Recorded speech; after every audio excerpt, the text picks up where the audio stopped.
Simula ng video, ipinapakita ang isang tao na pinapaypaya ng sarili habang tumitingin sa kuryente bill tapos biglang may dumaan na maingay na sasakyan sa labas. Lagi bang tumataas ang electric bill mo dahil sa aircon?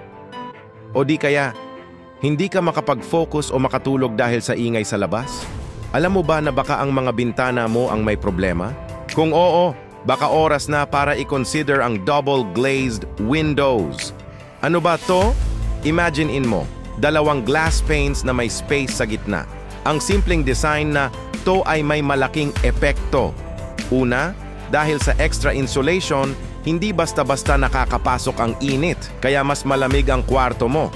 Resulta, tipid sa kuryente dahil hindi na kailangan mag-overtime ng aircon mo. Pangalawa, soundproofing. Kung nakatira ka malapit sa main road o maingay na kapitbahay, ito na ang sagot. Binabawasan nito ng malaki ang ingay mula sa labas. At panghuli, mas secure at matibay ito kumpara sa ordinaryong salamin.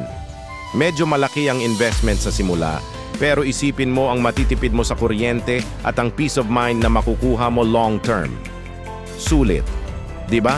Kung nagustuhan mo ang Smart Bahay tip na ito, huwag kalimutang mag-like, share,